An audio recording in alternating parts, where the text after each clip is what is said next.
সাল থেকে এই মন্ত্রিসভা একমাত্র মন্ত্রিসভা যেখানে একজনও মুসলমান সদস্য নেই। সমাজ বিকাশের একটা অংশ হলো রাজনীতির ক্ষেত্র। সেই জায়গা থেকে আমি প্রশ্ন তুলতে চাই যে রাজনীতির ক্ষেত্রের প্রতিনিধিত্বকে ব্যতি রেখে সত্যি কি সমাজের সামগ্রিক বিকাশ সম্ভব? কিন্তু রুদ্রকে কেন মন্ত্রিসভায় স্থান দিল না, এটা অনেকটাই কিন্তু বাহুবলী টুর একটা বিজ্ঞাপন বেরিয়েছিল, সেটা হলো কাটাপ্পা কে মারা হলো কেন, কাটাপ্পাকে মারা হলো কেন, রুদ্রকে মারা হলো কেন। আজকে স্বরাষ্ট্রমন্ত্রী অমিত শাহ সজল ঘোষকে কেন্দ্র করে কিন্তু বিজেপির অনেকটা রাজনীতি বিস্তার কলকাতা এবং আশপাশে করতে পেরেছে, তাহলে সজল ঘোষ নয় কেন? নমস্কার, আপনারা দেখছেন দ্য ইন্ডিপেন্ডেন্ট বেঙ্গল। আমি রীতিকা।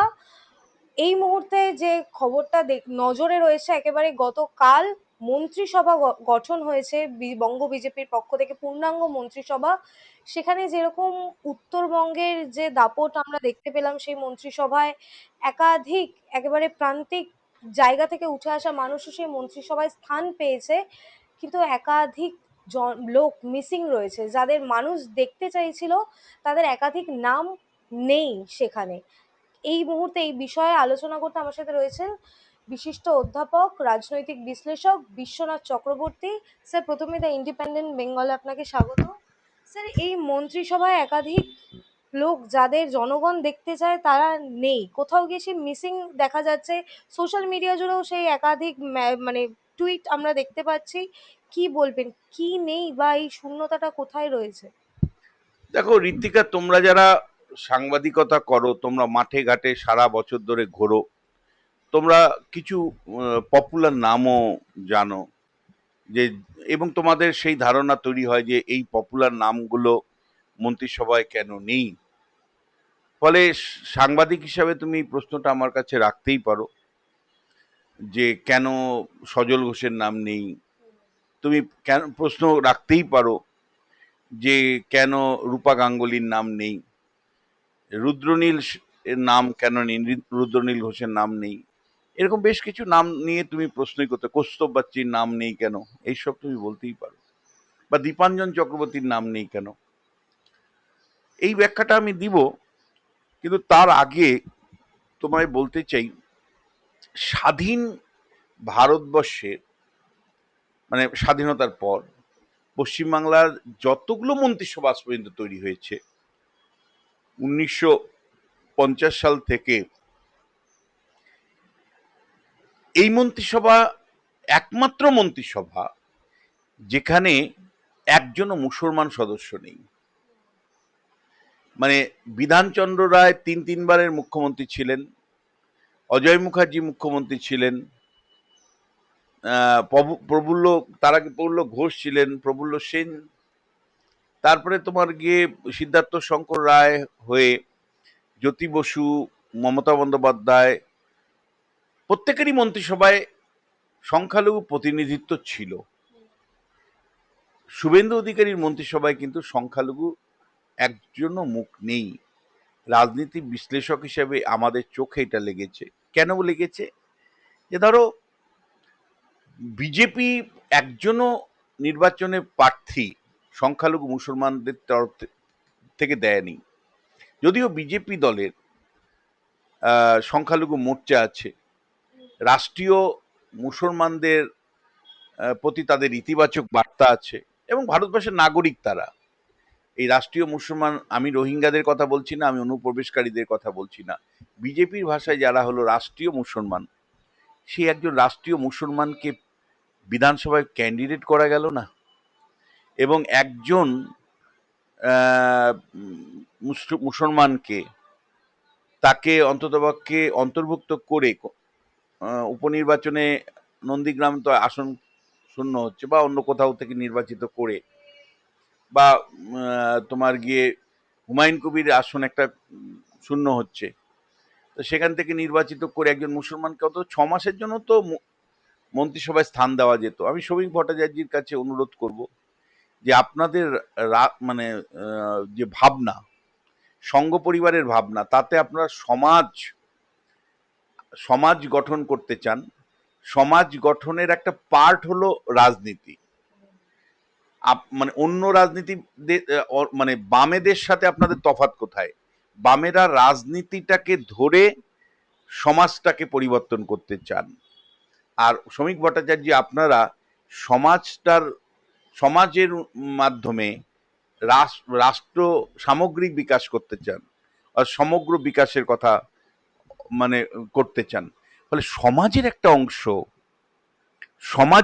অংশ তাকে সত্যি বাদ দিয়ে সরকার চলতে পারে, গভর্নেন্স চলতে পারে?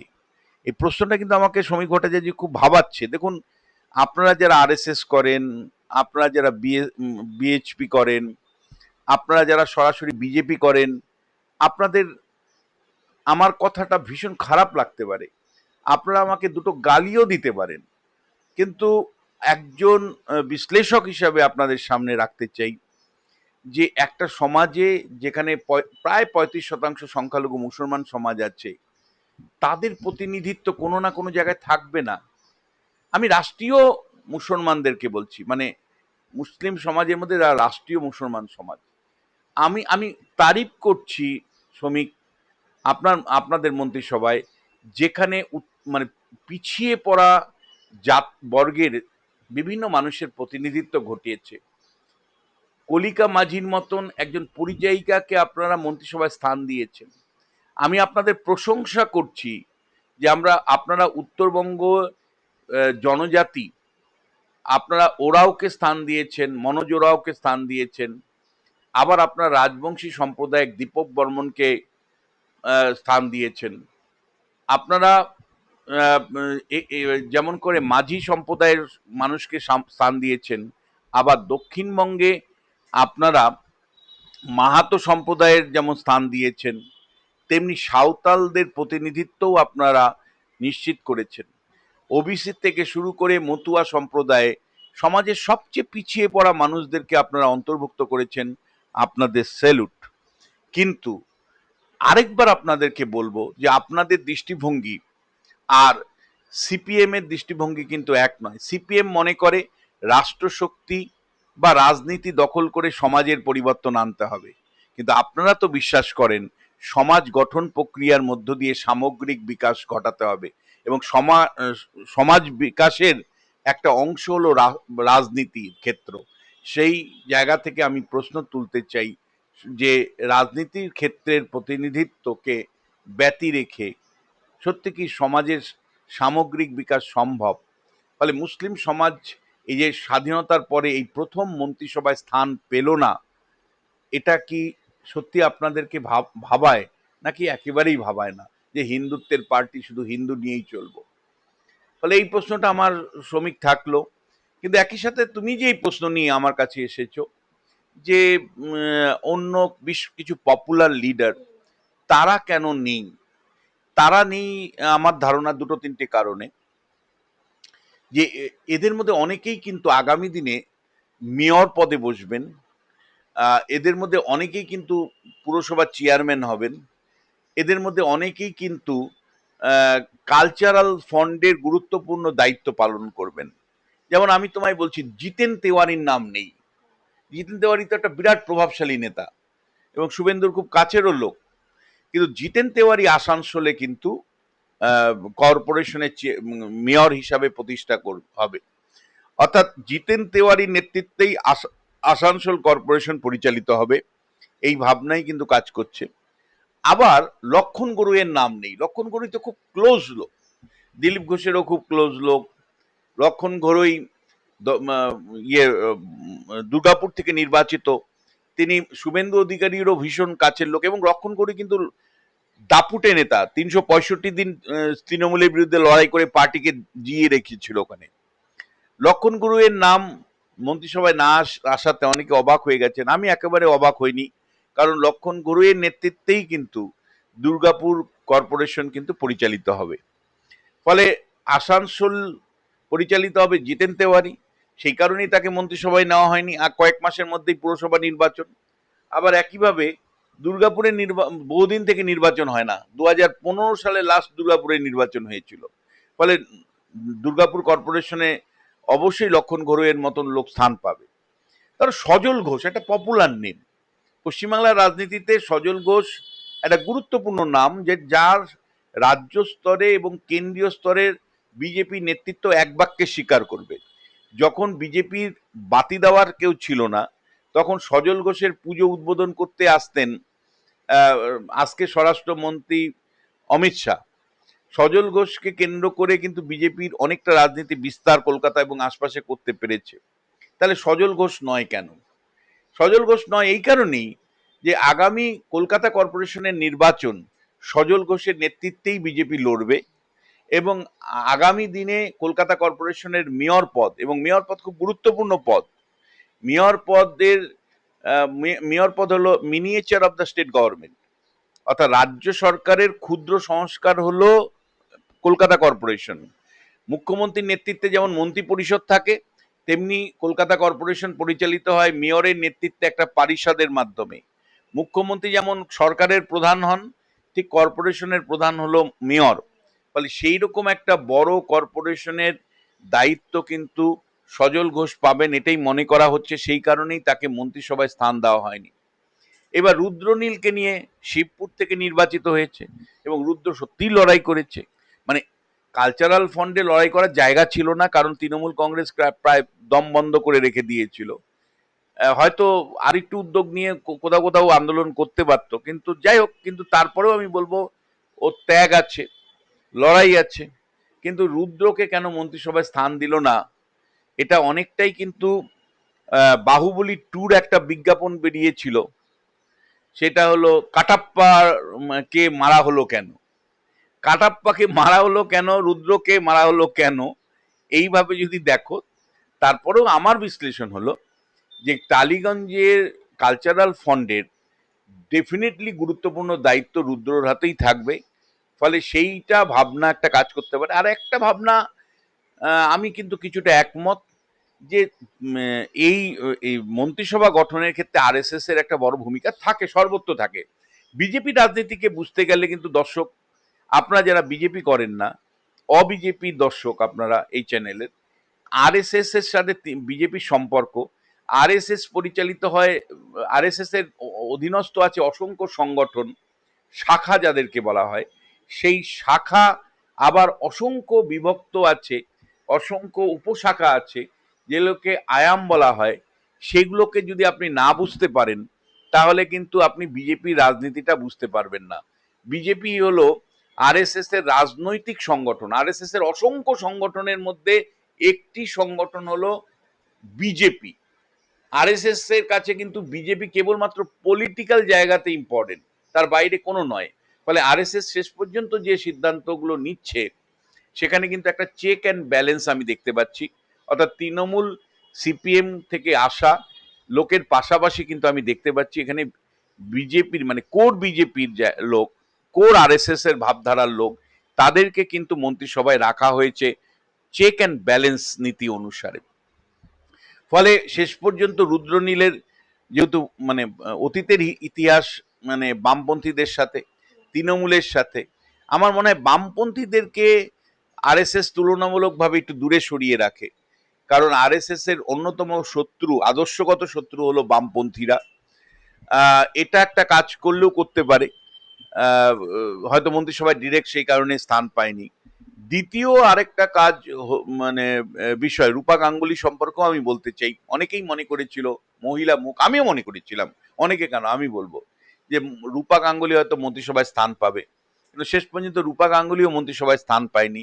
তাহলে শেষ পর্যন্ত তারও কিন্তু একইভাবে বামপন্থী ঘরানার সাথে সংযোগের একটা সম্পর্ক আছে, যদিও পার্টিগত নয়, কিন্তু একটা মানে সম্পর্ক বুদ্ধদেব ভট্টাচার্য বা এদের সাথে ছিল। ফলে সেইটাও কোনো রকম ভাবে প্রভাব ফেললো কিনা। কিন্তু আমি নিশ্চিত শুভেন্দু অধিকারী মুখ্যমন্ত্রী হিসাবে এই দুজনকেই কিন্তু গুরুত্বপূর্ণ দায়িত্ব দিবেন। আমি এ নিয়ে সামান্যতম আমার সংশয় নেই। অর্থাৎ রুদ্রনীল ঘোষ এবং রূপা গাঙ্গুলি দুজনই গুরুত্বপূর্ণ দায়িত্ব পালন করবেন। হয়তো দেখা যাবে নন্দন চত্বরের সমস্ত দায়িত্ব, কালচারাল ফন্ডের সমস্ত দায়িত্ব এই দুজনের পাশাপাশি পাপিয়া অধিকারী সর্বরী ইনারাই কিন্তু পালন করবে বলে আমি মনে করি। কিন্তু যেটা আরেকটা মিসিং আমার মনে হয়েছে, যেটা দিয়ে তোমার এই আলোচনাটা আমি শেষ করব, সেটা হলো দীর্ঘদিন কলকাতা কেন্দ্রিক মন্ত্রিসভা ছিল। মমতা বন্দ্যোপাধ্যায়ের মন্ত্রিসভার বিরুদ্ধে প্রধান অভিযোগ ছিল যে মমতা বন্দ্যোপাধ্যায় প্রায় মন্ত্রিসভাটা দক্ষিণ কলকাতা কেন্দ্রিক করে ফেলেছিল।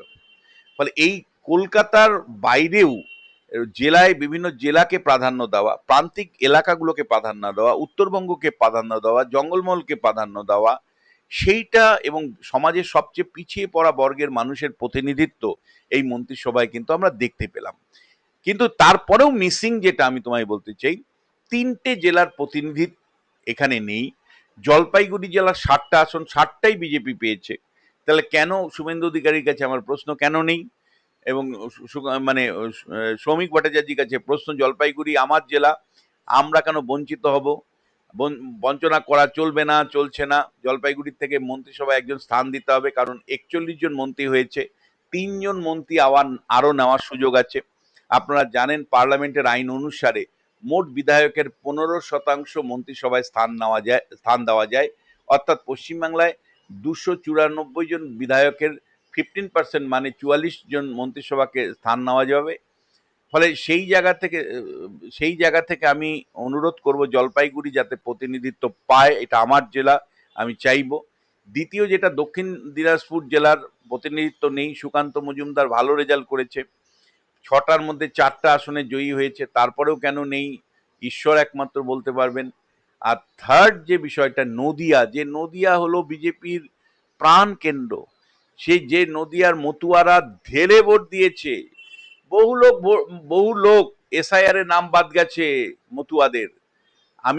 আমি জানি কনস্টিটুয়েন্সি টু কনস্টিটুয়েন্সি বহু মতুয়া এবার ভোট দিতে পারেনি, বাদ বাকি মতুয়ারা ঢেলে ভোট দিয়ে তৃণমূলকে হারিয়ে দিয়েছে। সেই নদিয়ার মানে আমাদের চৈতন্যদেবের জেলা, সেইখানে প্রতিনিধিত্ব চাই ভাই। প্রতিনিধিত্ব নদিয়া জেলার থেকেও বাদ দেওয়া যাবে না। যে ৩টে আসন এখনো ফাঁকা আছে, ৩জনকে মন্ত্রিসভায় আরো অন্তর্ভুক্ত করা যাবে। তাতে জলপাইগুড়িতে থেকে একজনকে চাই, একজন দক্ষিণ দিনাজপুর থেকে চাই, আর একজন নদিয়া জেলার থেকে অবশ্যই চাই। কিন্তু ওভারঅল আমি বলবো যে মন্ত্রিসভা গঠন করা হয়েছে সেটা সাবেকি ভাবনার বাইরে গিয়ে, একটা হলো যে আমাদের মন্ত্রিসভা বছরকে বছর ব্রাহ্মণ্যবাদী ছিল। অর্থাৎ এখানে চ্যাটার্জি, ব্যানার্জি, চক্রবর্তী এরাই গুরুত্ব পেয়েছে। কিন্তু বিজেপি কিন্তু তফসিলি জাতি, উপজাতি মানে আদিবাসী যারা, রাজবংশী কমিউনিটির যারা, মতুয়া সম্প্রদায়ের মানুষ যারা, জঙ্গলমহলের সাঁওতাল যারা, যারা তোমার গিয়ে মাহাতো সম্প্রদায়ের মানুষ, অর্থাৎ উচ্চ বর্ণের বর্ণ উচ্চ বর্ণের যে প্রাধান্য মন্ত্রিসভায় বছরকে বছর আমরা দেখে অভ্যস্ত ছিলাম, ভদ্রলোকের মন্ত্রিসভা, সেই ভদ্রলোকের মন্ত্রিসভা থেকে সরে গেছে।